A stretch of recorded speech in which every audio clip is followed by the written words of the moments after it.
اور میں بار بار آپ کو کہہ رہا ہوں کہ ایران کبھی بھی ایسی عارضی جنگ بندی کے حق میں نہیں رہے گا جہاں پہ چیزیں پینڈنگ کر دی جائے. ایران ونس فار آل یہ سارا معاملہ حل کرنا چاہے گا. اور اب ان کی جانب سے ایک سٹیٹمنٹ اور آ گیا ہے جس میں ایران کے ڈپٹی فارن منسٹر انہوں نے تہران سے ایک سٹیٹمنٹ جاری کیا اور انہوں نے کہا جی کہ تہران ریجیکٹ کرتا ہے کسی بھی قسم کی عارضی جنگ بندی کو, اور وہ یہ چاہتا ہے کہ کمپریہنسو قسم کی جنگ بندی ہو اکراس دا ریجن. پوری جو خطہ ہے اس کے اندر ایک زبردست مربوط اور مضبوط قسم کی جنگ بندی ہو اور مستقل جنگ بندی ہو, اور لبنان سے لے کر ریڈ سی تک, بحر احمر تک, یعنی ہر جگہ پہ جنگ بندی ہونی چاہیے. یعنی انہوں نے جب ریڈ سی وہ کہتے ہیں تو وہ حوثیوں کا کہتے ہیں, جب لبنان وہ کہتے ہیں تو وہ بات کرتے ہیں حزب اللہ کی, اور پھر بیچ میں حماس بھی آ جاتا ہے, اور ایران کی اپنی جنگ بندی تو ہو ہی رہی ہے. تو وہ ایک مستقل جنگ بندی چاہتے ہیں, عارضی بنیادوں پر چیزیں نہیں چاہتے. یعنی ایران کو اس بات کی گارنٹی چاہیے کہ آئندہ اسرائیل اس خطے میں مختلف مزاحمتی گروپوں کے اوپر بمباری نہیں کرے گا. اسرائیل جو ہے وہ غزہ پہ بمباری نہیں کرے گا, اسرائیل جو ہے وہ لبنان پہ بمباری نہیں کرے گا حزب اللہ پہ, اور حوثیوں کے اوپر بھی اٹیک نہیں کیا جائے گا. انہیں ایک مستقل جنگ بندی چاہیے جس کے لیے وہ آواز اٹھا رہے ہیں, اور وہ یہ کہتے ہیں کہ ہمیں اس کے علاوہ کچھ اور قبول نہیں ہے. ناظرین, بشرا بی بی کی آنکھ کی سرجری ہو گئی ہے اور ان کی فیملی کی بشرا بی بی سے ملاقات بھی کروا دی گئی ہے. کوئی ایسی خاص خبر نکل کے باہر نہیں آئی, لیکن جیل انتظامیہ نے کہا جی کہ بشرا بی بی کی فیملی جو ہے وہ مطمئن ہے ان کے علاج کے اوپر. بہرحال ان کی آنکھ کا بھی ایشو بن گیا, پہلے عمران خان صاحب کی آنکھ کا ایشو بنا, پتہ نہیں کیا ان کو کھلا رہے ہیں یہ جیل کے اندر, یا کیا ان کو دے رہے ہیں جیل کے اندر, سمجھ سے باہر ہے. کچھ تو ایسا ہے جس کا یہ پردہ رکھتے ہیں, ورنہ یہ عمران خان کے ڈاکٹروں کو جانے دیتے, جا کے انہیں ٹیسٹ لینے دیتے, عمران خان کے بلڈ ٹیسٹ ہو جاتے, عمران خان صاحب سے ملاقات ہو جاتی, ان کی کنڈیشنز کو ان کے ڈاکٹرز چیک کر لیتے, یا ان کی فیملی جا کر مل لیتی. یہ ساری چیزیں عاصم منیر صاحب نے روک رکھی ہیں. تو ایسا کیا کیا جا رہا ہے عمران خان کے ساتھ اور ان کی اہلیہ کے ساتھ کہ ان کی آنکھیں خراب ہونا شروع ہو گئی ہیں. بھلے چنگے وہ جیل کے اندر گئے تھے, عمران خان صاحب کو لگ بھگ 3 سال ہونے والے ہیں, اور بشرا بی بی جو ہے انہیں بھی کافی عرصہ ہو گیا جیل کے اندر. وہ پہلے بھی پکڑی گئی تھیں, پھر دوبارہ بھی انہوں نے گرفتاری دے دی تھی, خود آ کر انہوں نے گرفتاری دے دی تھی. تو یہ جو ان کے ساتھ کیا جا رہا ہے کھلواڑ, اس کا کوئی سمجھ نہیں آ رہا, اور کوئی اس کے اوپر آواز اٹھانے کو بھی تیار نہیں ہے. پاکستان تحریک انصاف تو بھائی عجیب و غریب سچویشن میں ہے. اب خبر آئی ہے جناب کہ اچکزئی صاحب پی ٹی آئی سے ناراض ہو گئے کہ جناب میرے سے مشاورت نہیں کر رہے, یہ جو جلسہ کیا ہے یہ اس کے بارے میں میرے سے مشاورت نہیں کی گئی. اس قسم کی خبریں رپورٹ ہو رہی ہیں. معاملہ یہ ہے کہ اچکزئی صاحب پہلے تو ناراض نہیں ہوتے تھے, اب اتنا بڑا عہدہ مل گیا تو اب ناراض بھی ہونا شروع ہو گئے ہیں. یہاں پہ نا بس پاکستان میں ایسے ہی چلتا ہے, جتنا بڑا آدمی کو عہدہ مل جاتا ہے وہ بتاتا ہے کہ وہ خود کتنا بڑا آدمی تھا. اچکزئی صاحب کو اپوزیشن لیڈر کا عہدہ ایسے تو نہیں ملنا تھا, لیکن پاکستان تحریک انصاف نے ان کو اپوزیشن کے عہدے پر بٹھایا. اب خبریں آ رہی ہیں کہ اچکزئی صاحب بھی ناراض ہو جاتے ہیں, دیگر لوگ بھی ناراض ہو جاتے ہیں. تو پی ٹی آئی حکومت یا اسٹیبلشمنٹ سے ناراض ہونے کی بجائے زیادہ تر آپس میں ہی ایک دوسرے سے ناراض ہوتے رہتے ہیں, اور اس کا فائدہ اپوزیشن کو اور حکومت کو بہت ہوتا ہے. ناظرین, ایک چیز میں نارملی اس پہ بات نہیں کرتا, لیکن مجھے آپ کے سامنے رکھنی ہے تاکہ یہ ریکارڈ کا حصہ رہے. آج 17 تاریخ ہے اپریل کی. آج سے 2 سال پہلے عمران خان صاحب نے سٹیٹمنٹ دیا تھا کہ اگر میری بیوی کو کچھ ہوا تو ذمہ دار عاصم منیر ہوگا اور میں نہیں چھوڑوں گا.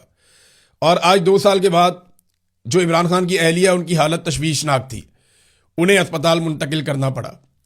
یہاں پہ جو انفارمیشن منسٹر ہے پنجاب کی, جن کے انڈر میں یہ جیل آتی ہے اڈیالہ والی, ان کا سٹیٹمنٹ میں آپ کو پڑھ کے سنانا چاہوں گا تاکہ وہ ریکارڈ کا حصہ رہے. انہوں نے کہا جی عمران خان کی آنکھ بالکل ٹھیک ہے, ان کی صحت کا دھیان اتنا ان کی فیملی کو نہیں جتنا حکومت کو ہے. انہیں تو جعلی لنگڑا بننے کا بھی شوق تھا, وہ تو جعلی پلاسٹر چڑھا کر ویل چیئر پر بیٹھا رہا. یہ جناب پنجاب کی انفارمیشن منسٹر نے کہا ہے. اس کو ریکارڈ پہ رکھنا چاہیے. اس کو کہتے ہیں بیماری کا مذاق اڑانا.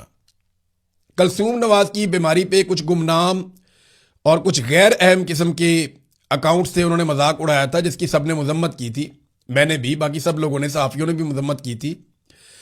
تو اس وقت ایک بہت بڑی اخلاق بڑگیٹ کھڑی کر دی تھی پاکستان تحریک انصاف کے خلاف اپوزیشن نے, اس وقت کی اپوزیشن نے.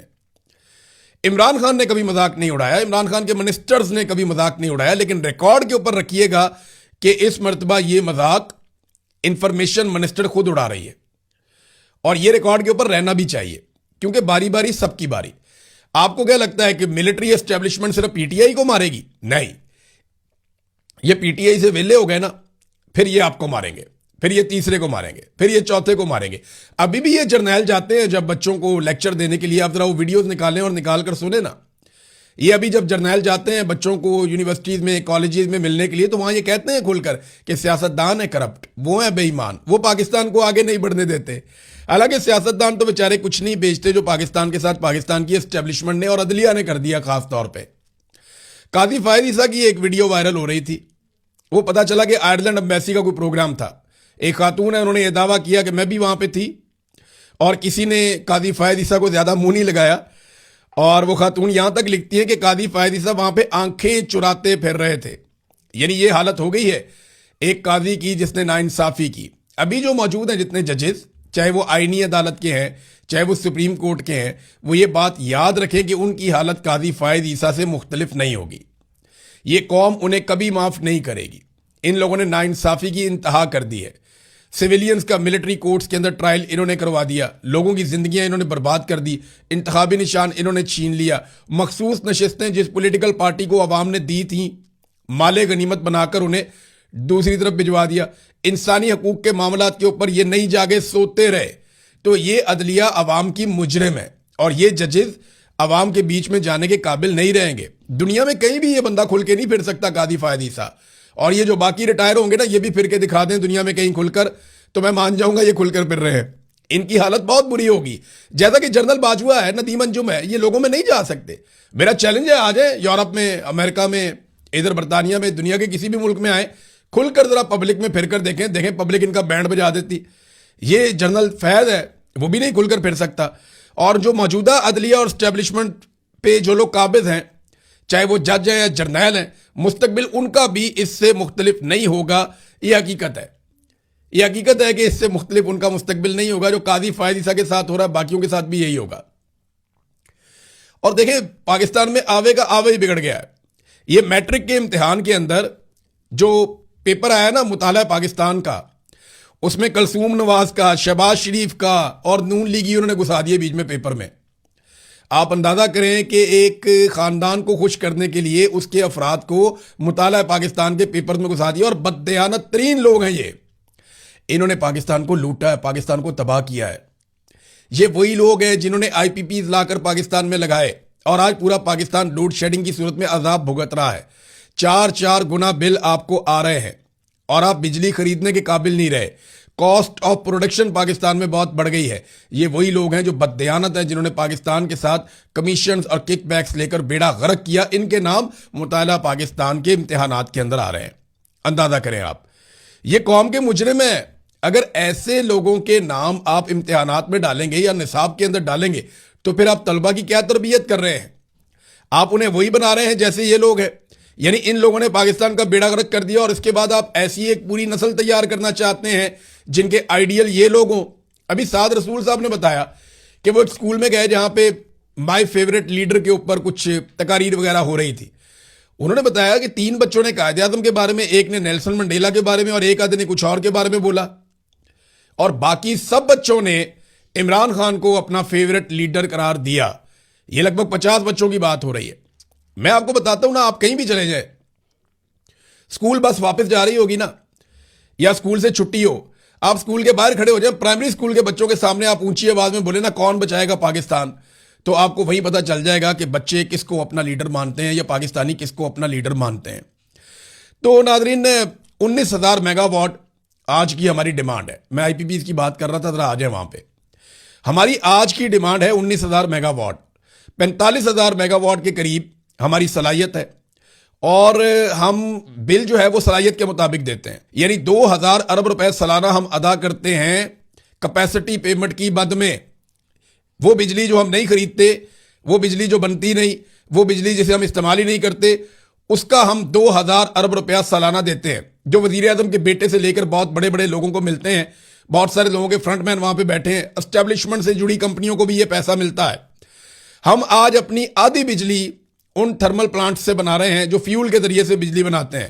یعنی ہم نے سولر پہ توجہ نہیں دی، بہت کم دی، ہم نے پن بجلی پہ نہیں دی، ہم نے جو ایکچولی ہماری کیپیسٹی زیادہ ہونی چاہیے تھی، وہ ہونی چاہیے تھی پانی سے بجلی بنانے کی۔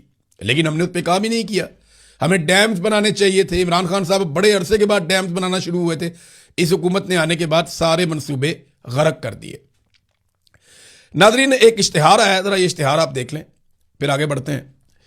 یہ اشتہار آ گیا جناب کیپٹل ڈیولپمنٹ اتھارٹی CDA, اسلام آباد کا ایک بڑا تگڑا ادارہ. اس کے ڈائریکٹر جنرل کے لیے ایک 20ویں گریڈ کے آفیسر جو ہے وہ درکار ہے, اور 3 پوسٹ ہیں وہاں پہ جو نکلی ہوئی ہیں. اور اس کے لیے جس قسم کی یہ CV دی گئی ہے, میرے خیال میں کچھ اور ریٹائرڈ جرنیل اب اس کے اوپر لگا دیے جائیں گے, یا من پسند بندے اس کے اوپر لگا دیے جائیں گے. یہ آپ آنے والے دنوں میں خود ہی دیکھ لیں گے. جو افسران دہائیوں سے اس محکمے میں کام کر رہے ہیں انہیں نظر انداز کیا گیا.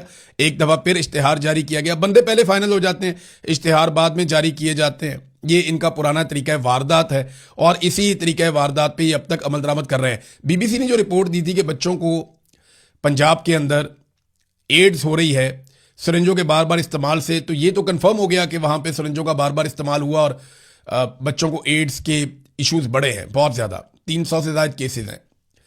لیکن خواجہ عمران نذیر صاحب جو یہاں پہ آ کے انہوں نے پریس کانفرنس کی, PMLN سے ان کا تعلق ہے, منسٹر ہیں, انہوں نے آ کے ڈینائل کر دیا. انہوں نے کہا نہیں یہ رپورٹ غلط ہے, یہ ملک سے دشمنی ہے. میں خواجہ عمران نذیر کو تب سے جانتا ہوں جب یہ ایک نوجوان کارکن تھا. جب خواجہ آصف اور احسن اقبال ٹائپ لوگ دوڑ گئے تھے نا, بڑے بڑے پہلوان, تو یہ نون لیگ کا جھنڈا اٹھا کر نکلتا تھا. اس نے بڑی مارے کھائی ہیں. یہ اس کے نواز شریف کے خاندان پہ بڑے احسانات ہیں. جب کوئی بھی نام نہیں لیتا تھا, بات نہیں کرتا تھا, یہ آدمی تب بھی اپنی پارٹی کے ساتھ کھڑا ہوتا تھا. ہم اس وقت حیران ہوتے تھے کہ اس کو کتنا جنون ہے. زبردست آدمی تھا. اور یہ جب میاں فیملی واپس آ گئی تب بھی کھل کر بات کرتا تھا. اس کے بارے میں میری یہ رائے تھی کہ یہ آدمی کھل کر بات کرتا ہے اور ایک جمہوری آدمی ہے. لیکن خواجہ عمران نذیر صاحب سے مجھے تھوڑی مایوسی ہوئی. انہیں یہ کہنا چاہیے تھا کہ ہم اس کی انکوائری کر رہے ہیں, جہاں غلطی ہوئی اس کو ٹھیک کریں گے. ہم میڈیا کا شکریہ ادا کرتے ہیں جس نے نشاندہی کی ہے, تو اس سے ان کے قدمے اضافہ ہوتا. وہ ڈینائل میں ہی چلے گئے. انہوں نے کہہ دیا جی یہ تو ملک سے دشمنی ہے. تو میرے خیال میں وزارت ملنے کے بعد یا حکومت میں آنے کے بعد بہت ساری چیزیں, میں نے کہا نا, طاقت کے ساتھ بدل جاتی ہیں, اور انسان شاید وہ سارا کچھ کرنے کے لیے مجبور ہو جاتا ہے جو اس کی شخصیت کا حصہ نہیں ہوتا. تو مجھے بڑا افسوس ہوا یہ دیکھ کر, بجائے اس کے کہ چیزوں کو ٹھیک کریں وہ الزامات لگا رہے ہیں. اب تک کے لیے اتنے, اپنا خیال رکھیے گا, اپنے چینل کا بھی. اللہ حافظ.